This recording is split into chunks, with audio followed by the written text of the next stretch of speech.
تو اس سے یہ پتہ چلا کہ یہ سرائے دہر مسافرو بخدا کسی کا مکان ہے۔ اس دنیا کو جو ہم اپنا ٹھکانہ سمجھے بیٹھے ہیں نا، تو شاعر نے بڑی پتہ کی بات کہی کہ یہ سرائے دہر، یہ دنیا کی سرائے ہے۔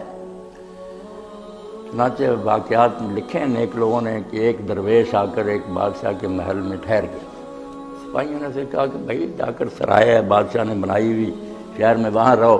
اس نے کہا یہ سرائے ہے یار، میں یہاں ہی ٹھہروں گا۔ معاملہ بادشاہ سلامت تک گیا، مسلمان صاحب بادشاہ۔ اس نے کہا اللہ کے بندے سرائے میں انتظام ہے، خادم ہے، ہر طرح صورتیں۔ اس نے کہا حضور یہ محل کس نے بنایا تھا؟ انہوں نے بتایا اپنے دادا پردادا کا۔ وہ کہاں ہے؟ چلے گئے، ابا جی چلے گئے۔ تو اس نے کہا حضور سرائے اسی کو کہتے ہیں جس میں لوگ آتے ہیں اور جاتے ہیں۔ تو یہ سرائے دہر مسافر ہو، ہم سب کو کہا کہ تم مسافر، تم بھولے بیٹھے ہو کہ ہمارا یہ گھر ہے۔ گھر تو نہیں، اصل میں تو سفر ہو رہا۔ جس دن سے تم آ گئے ہو واپسی سفر تو شروع ہو گیا۔ جو وقت ملا تھا تمہیں 60-70 سال یا 50 ہے، ان میں سے ہر لمحہ کم ہی ہوتا جاتا۔ غافل تجھے دیتا ہے یہ گھڑیال منادی، جب بولتی ہے گھڑی ٹن ہوتا، ہم کہتے 1 بج گیا 2 بج گیا، وہ کہتا سمجھا بھی حد کہ وہ کیا کہہ رہا ہے۔ غافل تجھے دیتا ہے یہ گھڑیال منادی، گردوں نے گھڑی عمر کی ایک اور گھٹا دی، تیری عمر میں سے 1 گھنٹہ اور کم ہو گیا۔ تو یہی بات کہی کہ یہ سرائے دہر مسافر ہو بخدا کسی کا مکان۔ کہتا اللہ کی قسم یہ جگہ جو ہے تمہاری رہنے کی نہیں ہے۔ جو لوگ مقیم تھے کل یہاں، کہیں آج ان کا نشان ہے۔ جس مکان اور کوٹھی میں رہتے تھے آج وہ کہاں، چھوڑ کر چلے گئے۔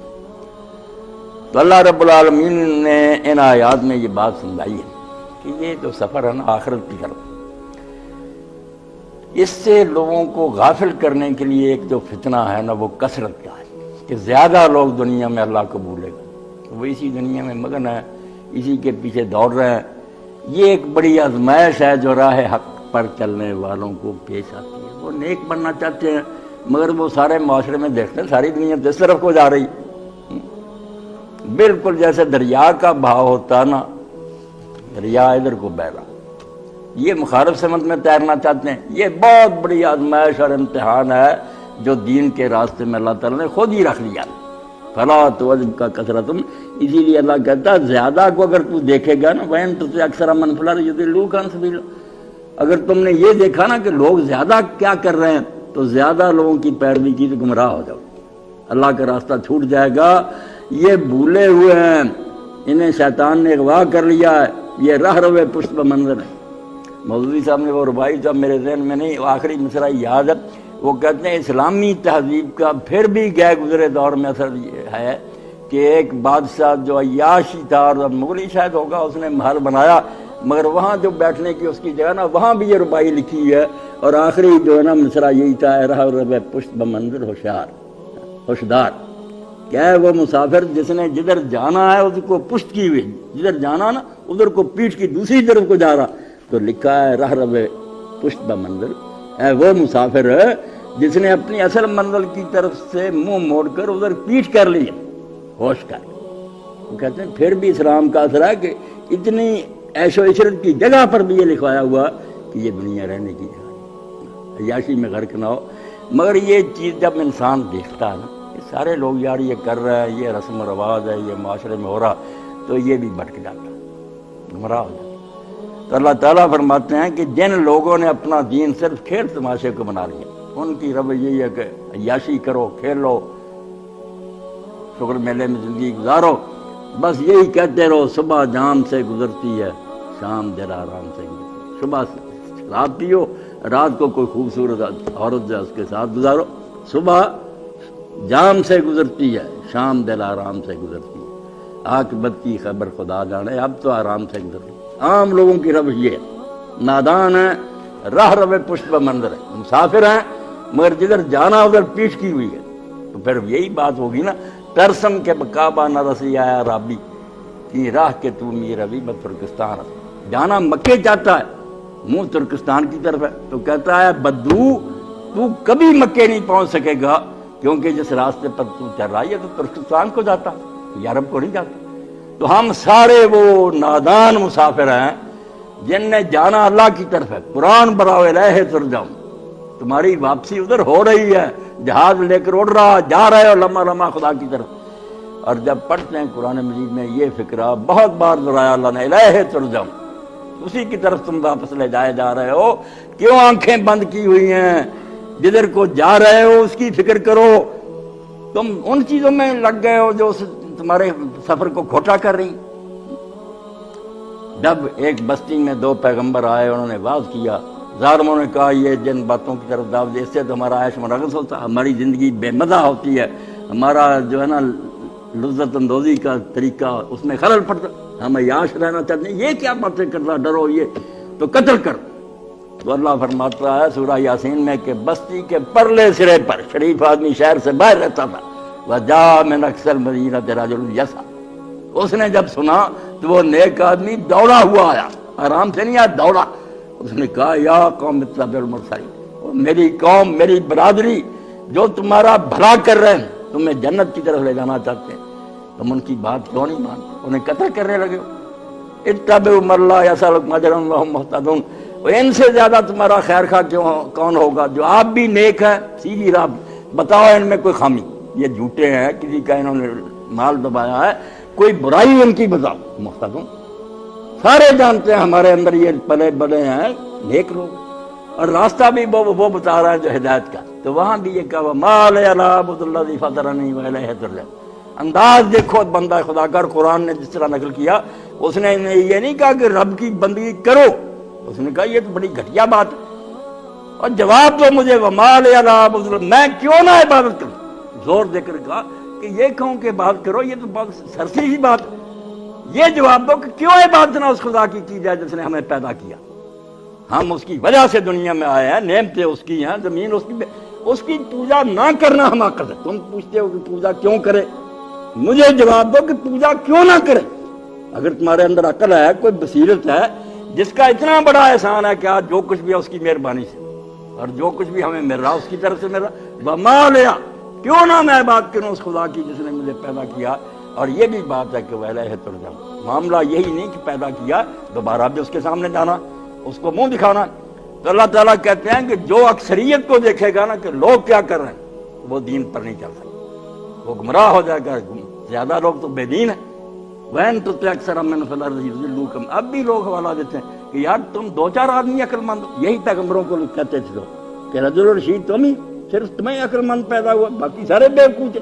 اللہ کہتا ہے یہی تو راستے میں پتھر ہے جہاں لوگ ٹھوکر کھاتے ہیں کہ اکثریت کیا کر رہی ہے. اکثریت تو گمراہوں کی ہے. یہ راہ پشت منظر ہیں، وہ مسافر ہیں جنہوں نے اصل منظر کی طرف پیٹ کی ہوئی. اصل وہ ہے عقل مند، بے شک وہ تھوڑے، قلیل من عبادی الشکور، میرے بندوں میں سے بہت تھوڑے ہیں جو اپنی زندگی کا حق ادا کرتے ہیں، وہ نعمت کا حق ادا کر رہے ہیں. وہ جانتے ہیں کہ یہ رہنے کی جگہ نہیں، چند روز ہم یہاں ٹھہرے ہوئے، واپس جانا اور کوئی سامان لے کر جانا چاہیے، زیادہ رکھ. تو اللہ فرماتا ہے وَذَرِ الَّذِينَ اتَّخَذُوا دِينَهُمْ لَعِبًا وَلَهْوًا وَغَرَّتْهُمُ الْحَيَاةُ الدُّنْيَا. یہ اکثریت جنہوں نے صرف کھیل تماشے کو اپنا طریقہ بنا رکھا ہے، موج کرو بس، سنیما دیکھو، شراب پیو، عورتوں کے ساتھ خوش گپیاں کرو، جو بدماشی ہو سکتی کرو، باب اور بیش کوش کے عالم دوبارہ رہے. ان لوگوں کو چھوڑ دو، ان سے کوئی رابطہ نہ رکھو، ان کی محفلوں میں نہ جاؤ، ان سے میل جول نہ رکھو، یہ سانپ ہے، تمہیں بھی دس دیں گے، گمراہ کر دیں گے. چھوڑ دو ان لوگوں کو جنہوں نے صرف کھیل تماشے کو اپنی روش بنا رکھا. وغرتہم الحیات الدنیا، اور جن کو اس دنیا کی زندگی میں دھوکے میں ڈال رکھا، یہ سمجھتے ہیں ابھی تو کوئی نہ فرشتہ ہے، نہ جنت ہے، نہ دوزخ. اللہ یہ موجودہ سسٹم کو دیکھ کر نا سیٹ اپ کو کہتے ہیں کوئی نہیں حساب کتاب، کسی نے ہمیں نہیں پکڑا، دنیا کی زندگی نے میں فریب دے دیا ہے. وذکر بہ ان تبصر نفس بما کسبت، مگر اللہ کہتا ہے تم جنہیں اللہ نے ہدایت دے دی ہے، دین کی سمجھ آئی، تم اپنی ذمہ داری ادا کرتے رہو کہ قرآن کے ذریعے انہیں بھی نصیحت کرتے رہو. انہیں بڑھاؤ نا، جہاں تک تمہارے بس میں ان کے کانوں تک آواز پہنچاؤ کہ تم ہمارے بھائی ہو. خیر خواہی بھائی تمہاری یہ ہے کہ قرآن کہتا ہے عدالت لگنے والی ہے، حساب ہونے والا ہے.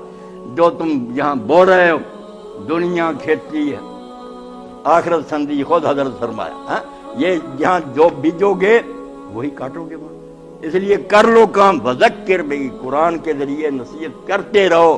ان تبصر نفس بما کسبت، کتنی ہمدردی سے اور پیار سے اللہ نے کہا ہے کہ یہ نصیحت اس لیے کرنی ہے کہ کوئی نادان اپنی بیوقوفی سے اپنے کیے ہو کرتوتوں میں پھنس نہ جائے، کہیں یہ تباہ نہ ہو جائیں، کسی عیش و عشرت میں پڑے رہیں، وقت آئے جائے پھر دو چیخیں اور پھر کہیں نیک بندوں کی، یار تمہیں ہمیں کیوں نہ سمجھا، اس لیے تم اپنا کام کرتے رہو، سمجھاتے رہو، درس دو، کتابیں تقسیم کرو، واعظ و تبلیغ کرو، کہیں یہ اپنے کیے میں پھنس نہ جائیں۔ پھر لیس لہا من دون اللہ ولی ولا شفیع، جب پھنسیں گے تو نہ کوئی مددگار ملے گا۔ ولی کون ہے؟ جو زبردستی چھڑا رہے، نہ تو ایسا کوئی آئے گا کہ جس میں اتنی پاور ہو کہ خدا کی عدالت میں زبردستی چھڑا کر لے جائے، کوئی نہیں آئے گا۔ ولا شفیع، اور نہ کوئی سفارشی ہوگا کہ زبردستی جبھی منت ترلے سے خدا کو منا لے کہ یہ اپنا ہی بندہ چھوڑ دے، فرمایا نہیں، نہ کوئی حامی آئے گا نہ کوئی سفارشی آئے گا۔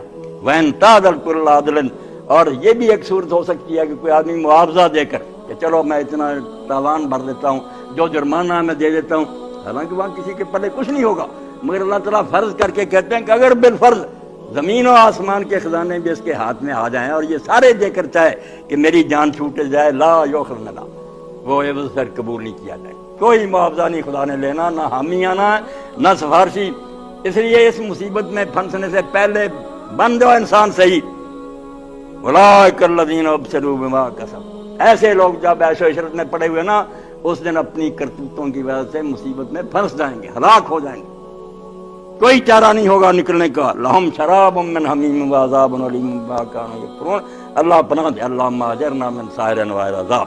اللہ فرماتا ہے لہم شراب من حمیم، اس دن انہیں پینے کے لیے جب پانی ملے گا نا، وہ بھی شاور آ رہا ہے آگ کی طرح، ویسے پگھلا ہوا تانبا اتنا گرم، جاتے ہی انتریاں کاٹ کر باہر پھینک لے گا، وہ انہیں پانی دیں گے ہم۔ وعذاب علیم، اور دردناک عذاب ہوگا، میں جیل میں بند نہیں ہوگے، انتہائی سخت عذاب بما کانوا یکفرون۔ اللہ کسی پر ظلم نہیں کرے گا جو کچھ وہ انکار کرتے تھے، نہیں مانتے تھے کہ کوئی خدا نہیں، کوئی حساب کتاب نہیں، کوئی شریعت نہیں، یہ مانتے نہیں تھے، اس کا بدلہ یہ انہیں میرا کیا بھگت رہے ہیں۔ اگر مان لیتے اور انسان بن کے رہتے، اللہ کا حکم مانتے، کیوں پھنستے؟ وَلَا نَدْعُو مِن دُونِ اللَّهِ مَا لَا يَنفَعُنَا وَلَا يَضُرُّنَا۔ اب یہ اکثریت کیا کرتی؟ آپ بھٹکے ہوئے ہیں، گمراہ ہیں، جو چند بندے نیکی انہیں کہتے ہیں یار کیوں بھوکے مر رہے ہو، بچوں کو بھوکا مار رہے ہو، ہمارا طریقہ اختیار کرو، رشوتیں لو، شرابیں پیو، ایسے سے۔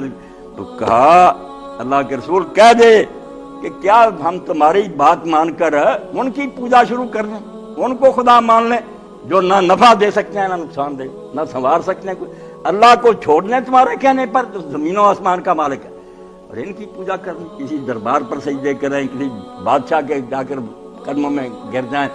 تم ہمیں یہ کہہ رہے ہو کہ اصلی خدا کو ہم چھوڑ دیں جو ہمارا سچا مالک ہے، اور ان کی بندگی اور پوجا شروع کر دیں جن کے ہاتھ میں ذرا نفع و نقصان نہیں، بلکہ خود ان کا نفع و نقصان بھی ان کے ہاتھ میں نہیں ہے۔ اللہ کے رسول علیہ السلام سے زیادہ اس کائنات میں کوئی برگزیدہ ہے؟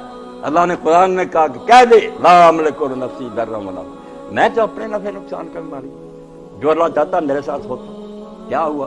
اللہ کے رسول علیہ السلام کو آخر عمر میں اللہ نے ایک بیٹا دیا، پہلے ہی فوت ہو گیا مکہ، یہ آخر میں ملا حضرت ابراہیم علیہ السلام، چھوٹا سا فرزند، آپ نے پالنے کے لیے ایک عورت کے حوالے کر دیا، اس کے گھر آپ جاتے رہتے تھے، پیار کرتے۔